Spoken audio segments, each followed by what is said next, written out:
ko sa pangmaga dahil hindi pa yung nagkaroon ng pag-aaral doon sa Bible study nakarang linggo sa pangako.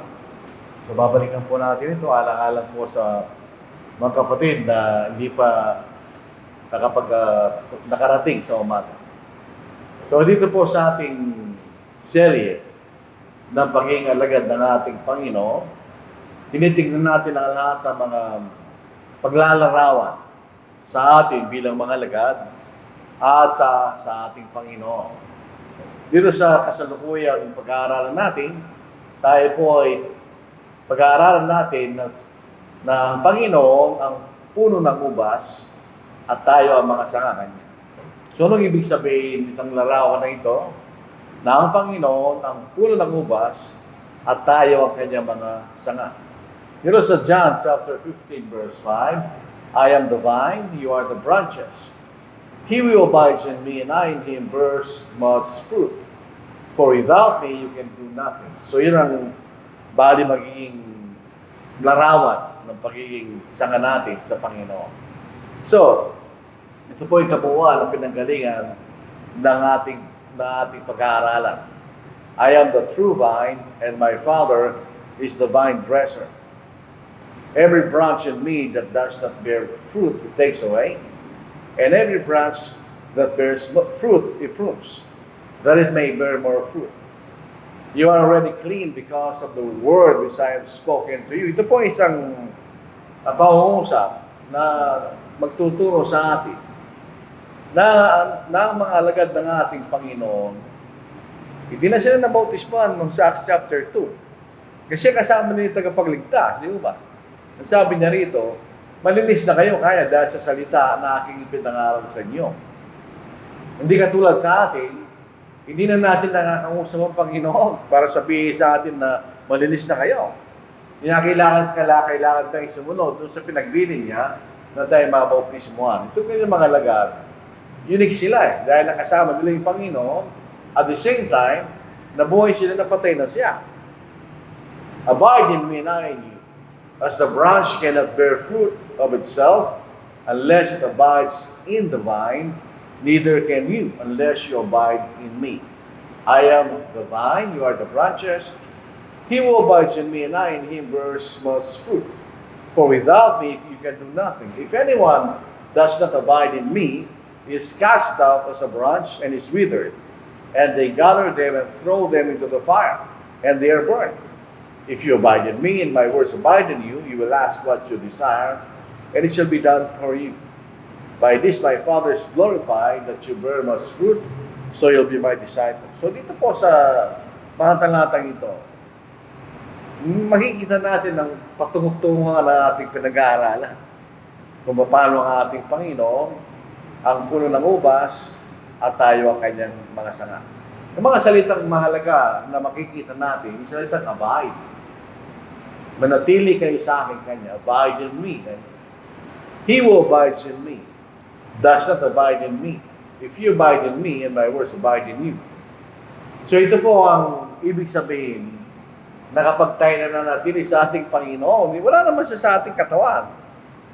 Siya ang kanyang mga salita, kanya, pag nananatili sa atin, tayo nananatili sa ating Panginoon. Yun lang po kasimple yun. So yung salitang abide, ang ibig sabihin, to stay or remain.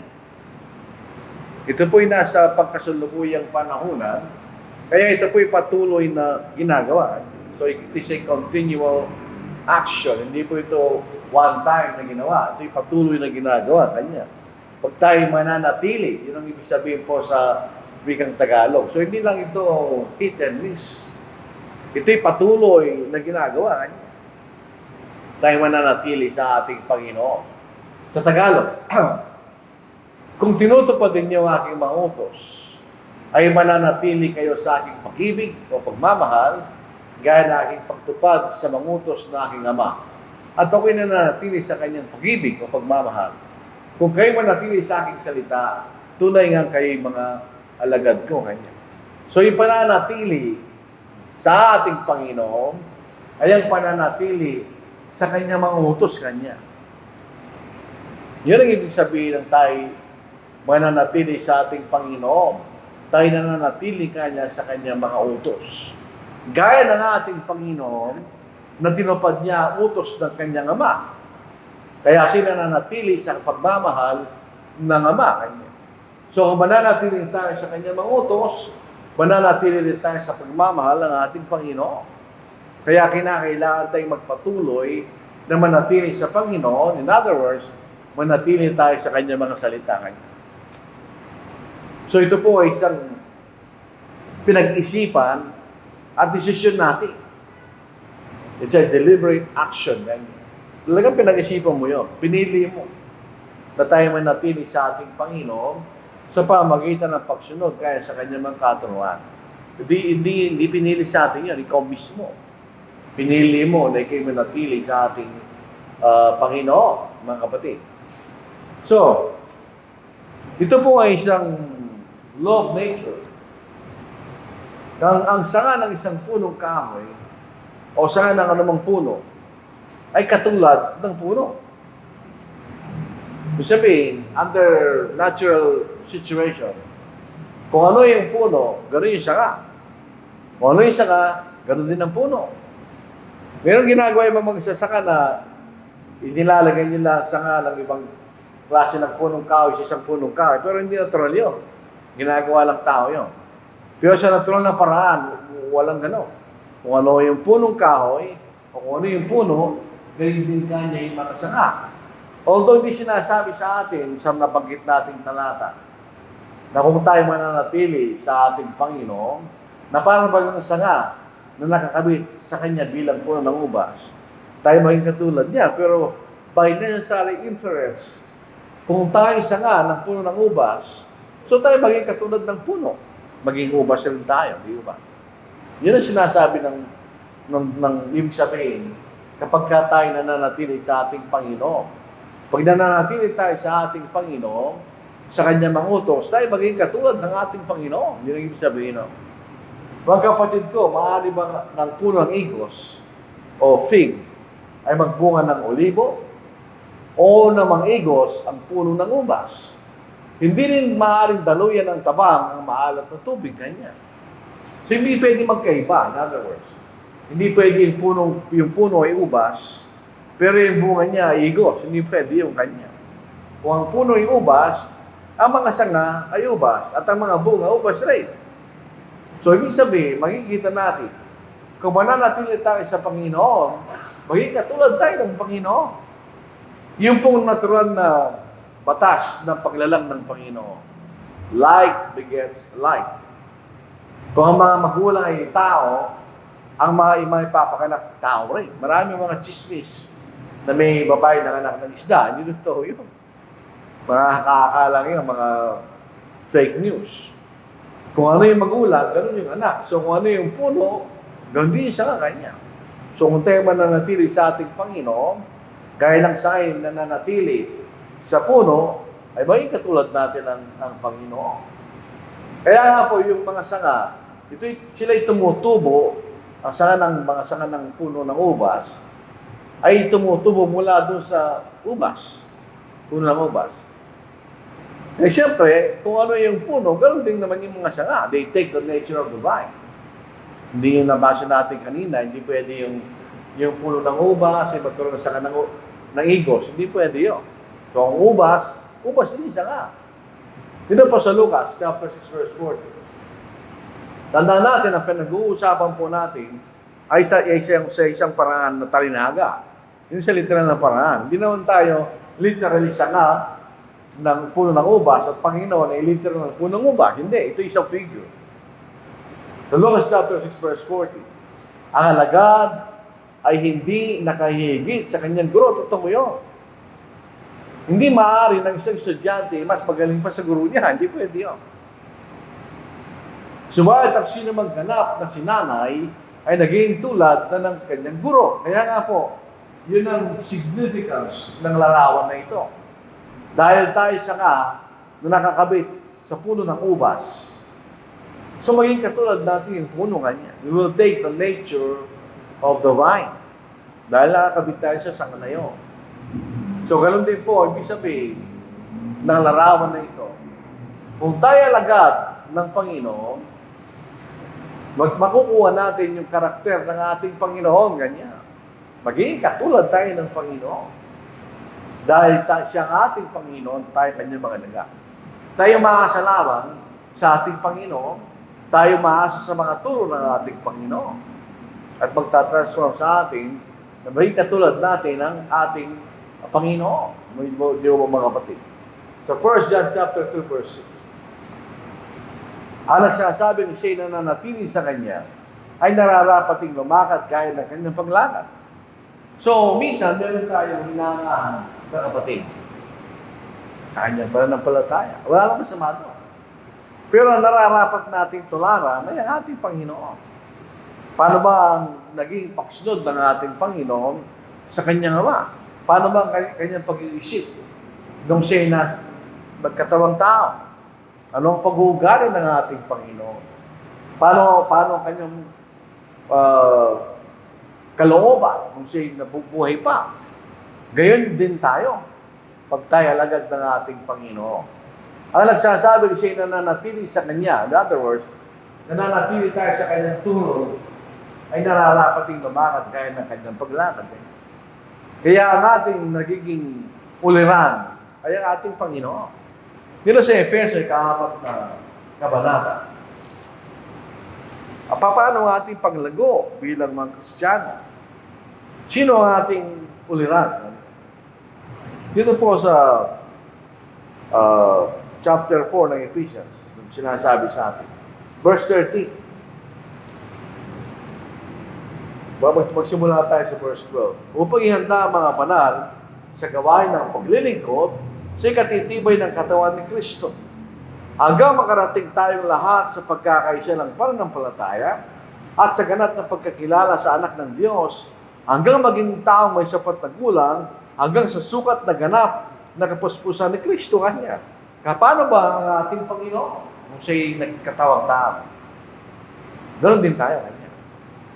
So, ang katuruan ng ating Panginoon, parang minomold din yan ang paraan ng ating pag-iisip, ang ating karakter, at ang ating kalooban. At tayo mamuhay kung paano siya namuhay nung siya nasa lupa kanya. So, yun ang makikita natin.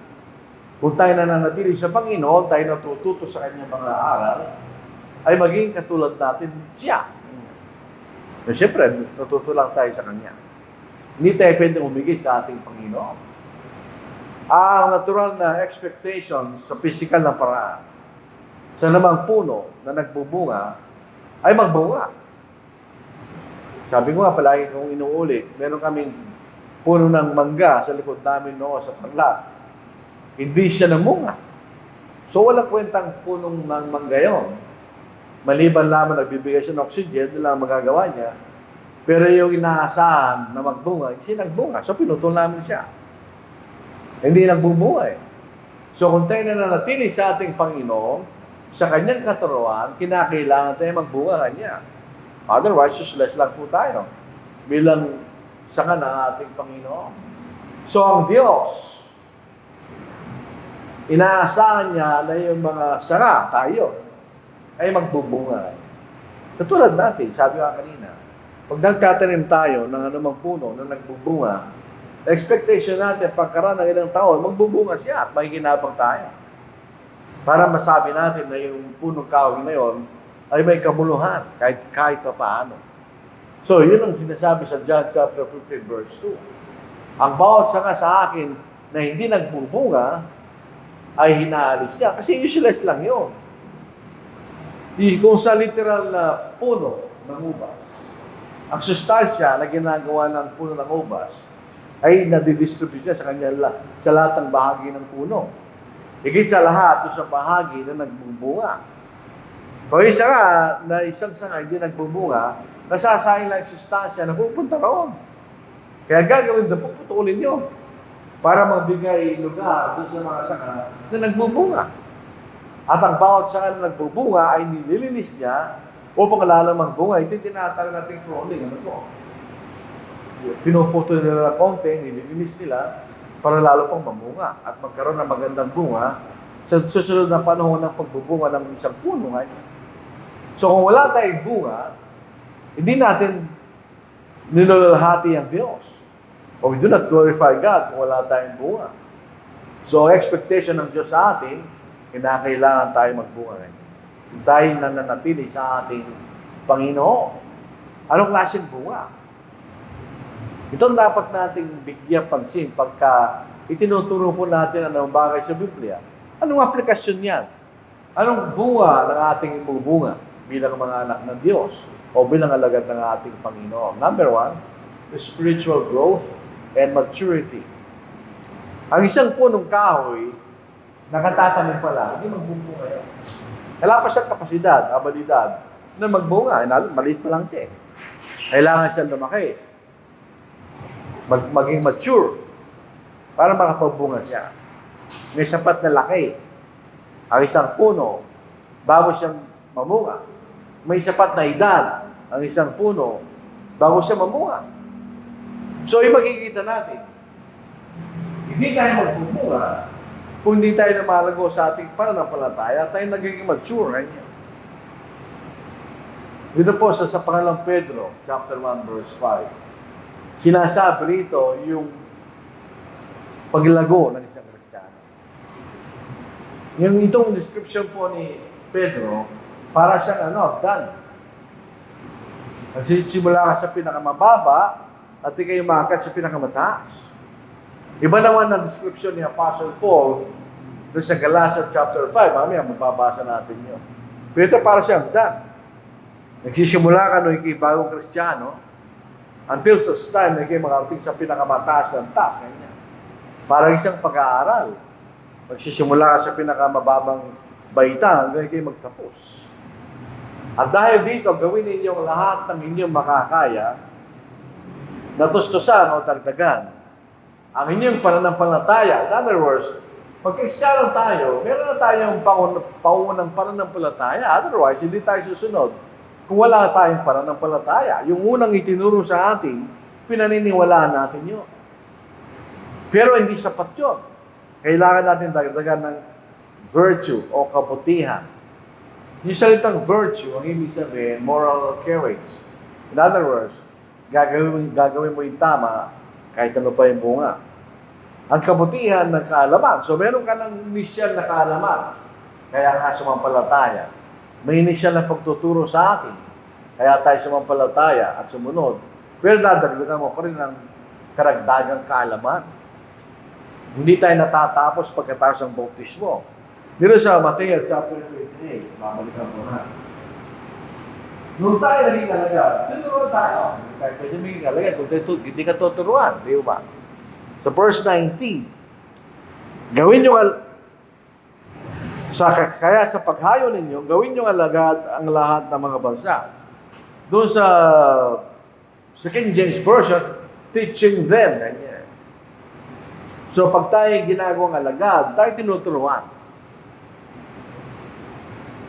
Bautismo niyo sila sa pangalan ng Ama, ng Anak, at ng Espiritu Santo. Hindi nagtatapos doon. Nagpapatuloy pa rin ang pagkaaral.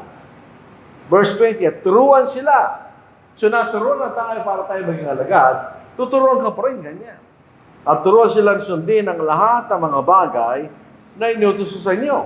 At narito kasama ninyong palagi hanggang sa katapusan ng sanglibutan. Yung unang pagturo sa atin, tayo ay naging alagad. Yung susunod na pagtuturo sa atin para tayo manatiling alagad. Ang kaalaman, so pag tayo po ay natututo sa tinuturuan sa atin, nagbibigay sa atin ng pagpipigil o self-control. Dahil ang pinakapangunahing panlaban sa pagkakasala ay ang pagpipigil ng ating sarili sa mga masasamang pita. At kapag ka natuto tayo ng pagpipigil, natutuwa magtiis. Hindi ka pwede magtiis kung wala kang pagpipigil. At ang pagtitiis na pagiging makadiyos o magbanal. In other words, pagka pinipigilan natin ang ating sarili laban sa sumangpita, pinagtitiisan dahil natin na walang tayo magkasala. Kaya tayo parang magiging Diyos kanya. Na banal, na namumuhay na hiwalay sa pagkakasala.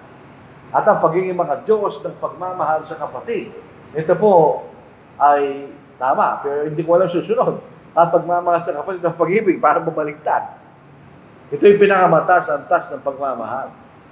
Yun ang pagmamahal ng Diyos sa tao. Ito yung pagmamahal ng magulang sa kanyang mga anak. Ito yung tinatawag natin sacrificial love. Sapagkat kung mga bagay na ito yung nasa inyo at dumarami, hindi kayo maging walang saysay o walang bunga sa pagkakilala sa ating Panginoon sa Kristo. So, para tayo magbunga, katulad ng isang punong kahoy, yung puno siya namang puno, kailangan mo na siya lumaki para magbunga siya ng bunga. So, ganun din tayo. Hindi tayo magbubunga kung hindi tayo lumalago. Dito po sa susunod natin babasahin, sa Galatians chapter 5, verse 22. Ito, ginamit sa salitang bunga. Subalit ang bunga ng Espiritu. Hindi po ito po ay ginamit na siya ng Espiritu, pero ito po siya metonymy. Yung nanggagaling sa Espiritu kanya. Ano nanggagaling sa Espiritu? Ang kanyang salita. So, bakit ang bunga ng pagsunod sa salitang ipinahayag ng Espiritu Santo, yun ang ibig sabihin, no? Ay nagbubunga ng pagmamahal o pag-ibig, kagalakan, o joy. Ito po isang interesting na salita. Palagi ko mo sinasabi. Ang kagalakan ay naihiba sa kasiyahan. Although pareho silang may kasiyahan. Ang kagalakan ay galing sa iyong pananampalataya. Yung kagalakan ay kay mayroong pag-asa na inaasahan sa Diyos pagdating ng panahon. Hindi yung kinasabing kasiyahan. Ang kasiyahan ay bunga ng mga bagay na galing sa labas na nangyayari sa atin, na paborable sa atin. Pero pagkatapos na, wala na. Ang kagalakan, hindi natatapos yan. Kapayapaan, ganun din. Meron tayong kapayapaan dahil alam natin, ito'y pansamantala lang sa mundong ito. Inaasahan natin yung kaligtasan. At pagtsatsaga, kailangan tayong magtsaga habang tayo sa lupa. Pinagtsatsagaan natin ang mga bagay na hindi tayo magkasala, ang mga tukso. Kagandang loob, ganyan. O kindness, kabutihan, katapatan, kaamuan, at pagpipigil sa sarili. Laban sa mga ito, walang kautusan. So ito'y bunga na pagsunod natin o pananatili natin sa salita ng Panginoon na ipinahayag ng Espiritu Santo. Yun pong meron binigay sa atin ng Panginoon. Walang sinamang tao na walang ibinigyan ng Panginoon. Lahat tayo binigyan. Iba-iba lang ang tas na binigay sa atin ng Panginoon. Yung meron binigay sa atin kakayahan ng Panginoon. May binigay sa atin pagkakataon ng Panginoon. Gamitin natin yun. Habang tayo lumalago sa ating pananampalataya. Kailangan gamitin natin yun para paglingkuran natin ng Panginoon.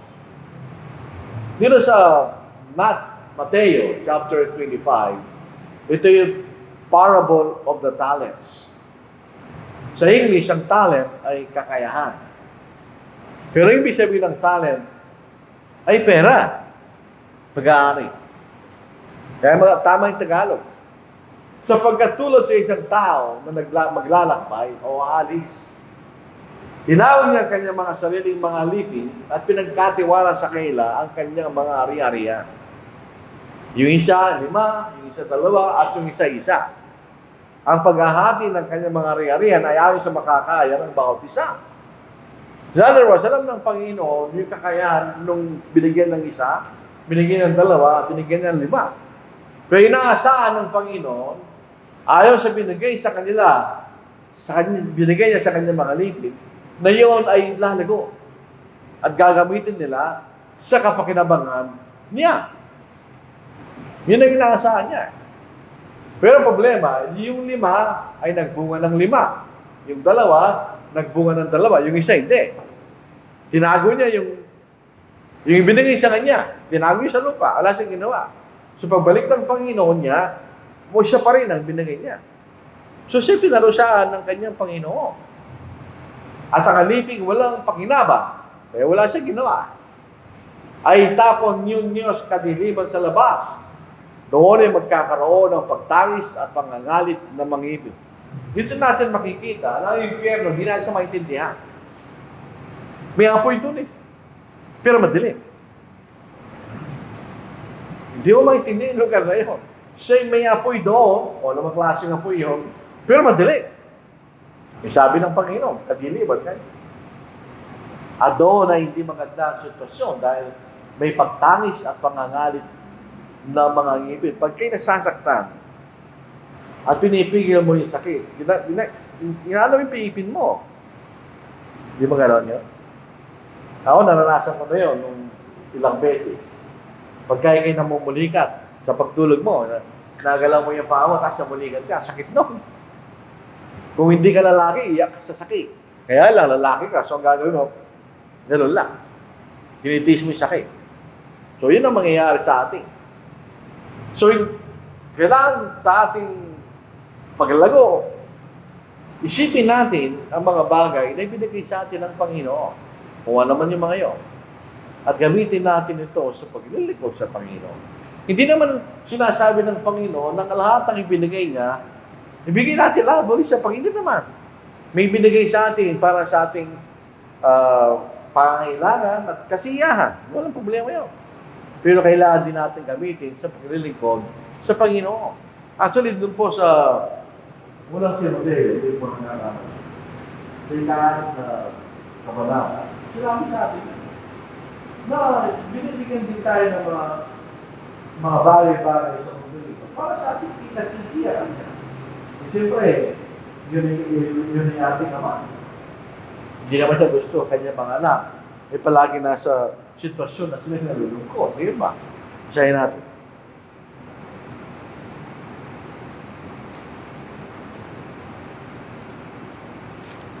Pagka, ito.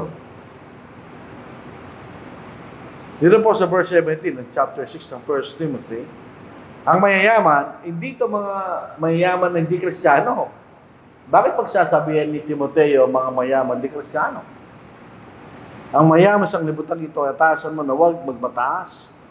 Ni huwag umasa sa mga kayamanang hindi tiyak, kundi sa Diyos, na nagbibigay sa atin ang lahat ng mga bagay para sa ating kasiyahan.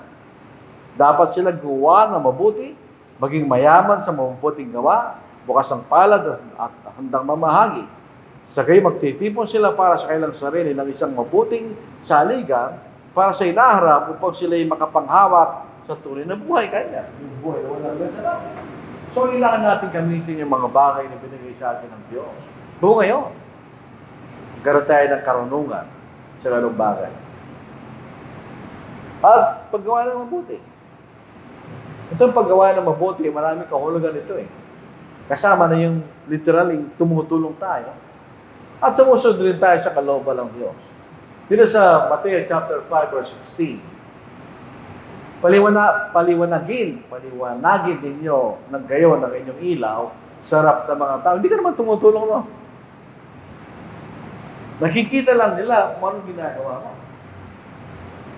Upang makita nila ang iyong mabubuting gawa. Ano yung mabubuting gawa? Ano na yun? Pag nakikita nila kung paano ang ating pamumuhay, ang ating pag-ugali, at ang paggawa natin ng mabuti, nakikita nila yun. At lalatihan nila ang inyong ama na nasa langit. So, magkakaroon din sila ng pagnanasa, sumunod sa Diyos pag nakikita tayo kanya. Efeso chapter 2 verse 10. Sapagkat tayo kanyang pinakamahusay na gawa, na nilalang kay Kristo Jesus, para sa mabubuting gawa na inihanda ng Diyos ng una pa upang sa nating lakaran. Ibig sabihin, nung tayo nabautismohan, ito yung muling paglalala. Hindi binago ng ating physical na katawan. Binago ng Panginoon ng ating spiritual na kalagayan. Nilis tayo mula sa ating pagkakasala. Kaya tayo kailangan lumakad kaya sa mabuting gawa. So tayo ito sa chapter 3 verse 14. At nararapat ng ating mga tao ay matutong magmalasakit sa mabuting gawa para sa matinding pangangailangan upang hindi sila mawala ng buhay. Dito ang sinasabi natin pagtulong. Kung meron tayong pagkakataon. So, mabuting gawa, mga puti. At ang ating gawain sa pangangalat ng Ebanghelyo. Totoo po ang pangunahing tao sa pangangaral ba, ay mangaral. Pwede na hulugan na hindi mangaral, ay wala silang magagawa upang mapalaganap natin ang Ebanghelyo. Number one, kung paano tayo. Sabihin, kung tayo po ay naging katulad ng ating Panginoon, kahit saan ka, makikita nila yun. Kaya nasa trabaho ka, nasa eskwelahan ka, nasa tahanan ka, makikita nila yun. Pilipos, ika-4 na kabanata, ito po yung involvement ng mga kapatid sa Pilipos sa pangalan ng Ebanghelyo ni Apostle Paul. At kayo mga taga-Pilipos, nalalaman naman ninyo na nang pasimula ng Ebanghelyo, na ako'y malis sa Macedonia, wala ni isang iglesia na nakipagkaisa sa akin sa pagbibigay at pagtanggap, kundi kayo lamang. Sapagkat kahit ako'y nasa Thessalonica, ay nagpapadala kayong minsan at muli para sa aking kailangan. Hindi siya ako'y naghahanap ng kaloob, kundi hinahanap ko ang bunga na dumarami para sa inyo. Ngunit mayroon ako ng lahat ng mga bagay at sumasagana. Ako'y busog, palibasig tumanggap kay Pablo dito ng mga bagay na galing sa inyo na mabangong samyo, isang handog na kaya-aya at kalugod-lugod sa Diyos. So, isang paglago rin kanya, makikita natin, ay ating kontribusyon sa pangangaral o pangangalat ng Ebanghelyo sa pagwawagi ng magkaluluwa. Dito sa Romans 1:13, dahil siya malaman ninyo, mga kapatid, ito si Apostle Pablo, na madalas kong binalak na makapunta sa inyo. Kung bubuksan natin yung lumang King James Version, dito sa salitang nahadlangan, ang nakalagay, I was led. Kaya kung ginagamit tayo ng lumang King James, kailangan lang natin malaman yung mga salita nagbago ng kahulugan. Nung panahon na sinulat ng King James, yung salitang let, ang ibig sabihin, hindered o napigilan. Sa ating ngayon, let, pabihaan mo kanya eh. Hindi mo pabayaan mo, let him ka, pabayaan mo siya. Hindi mo sinahadlang, pinabayaan mo siya. Pero nung sinulat ng King James, ang ibig sabihin, hinadlangan kanya. Kaya tama po yung Tagalog. Kung subat hanggang ngayon, ako'y nahadlangan. Upang magkaroon din naman ako ng bunga sa inyo, gayon din naman sa iba pang mga hentil. In other words, makapangaral siya sa Roma at makapagligtas ng kaluluwa sa mga hentil sa Roma, gayon din sa mga ibang mga hentil kanya. So, meron din po tayong dapat bunga sa pagwawagi ng mga kaluluwa na nabilan ko sa pagkakasala. Siyempre, yung ating pagsamba. Yun ay bunga ng ating pananatili sa ating Panginoon. Nababasa natin yon. At nalalaman natin sa ating patuloy na pag-aaral, ito yung nakalulugod sa Diyos. Dito sa Hebrews 13:15. At pasinin ninyo, ang pagpupuri sa Diyos, yun po sa English ay sacrifice. Sacrifice of praise. So nakikita natin, hindi basta-basta yun. You're sacrificing ganyan. Para tayo makapagpuri sa Diyos. Hindi naghahandog tayo ganyan ng papuri, in other words. Kasi sa Old Testament, pag kayo nagsasacrifice, kayo naghahandog o nag-aalay. So pagkat sa pamagitan niya ay maghandog tayong patuloy o palagi ng alay ng pagpupuri sa Diyos. Sa mga tuwid ay ang bunga ng mga labi na nagpapahayag ng kanyang pangalan. Lahat ng ating ginagawa, maliban lang sa pagbibigay natin diyan, ay bunga ng ating labi sa pagpupuri. Pag tayo nananalangin, pag tayo umaawit, pag tayo nagtuturo. Lahat yan ay bunga ng ating mga labi. So yun din po ay bunga. Kung iisipin po natin, para sa ating Panginoon. Kung tayo Kristiyano tayo, natin sumamba, hindi ka nagbubunga sa Panginoon, no? Dahil yun ay isang bagay na kapuri-puri na ginagawa natin para sa Panginoon. Di ba? So yun din po isang bunga na makikita natin. So, ito natin tatapusin na po para hindi tayo masyado tumagal. Ganito ang graph ng ating pananampalataya. Anong napansin natin? Ito yung pataas. Actually, hindi naman talagang perfect na ganyan ang pagtaas natin eh. Ang makikita natin kung i-graph natin sa makatotohanan ng paraan, minsan, Tumataas ka, bumababa, pero pataas. Hindi pa baba. So ito yung taon ng pagiging Kristiyano. So ito yung pagunlad natin sa mga dumarang panahon. Ganyan. So ito yung pataas. Isipin natin yun. Ang lahat ng mga bagay na may kaugnayan sa ating pananampalataya ay pataas. Hindi siya pababa. So habang tumatagal tayo sa paglilingkod, lumalaki rin at lumalago ang ating paglilingkod. Kanya. Yun ang makikita natin. Ako po ay nag-aral ng ekonomiya, economics, kaya magaling ako sa graph.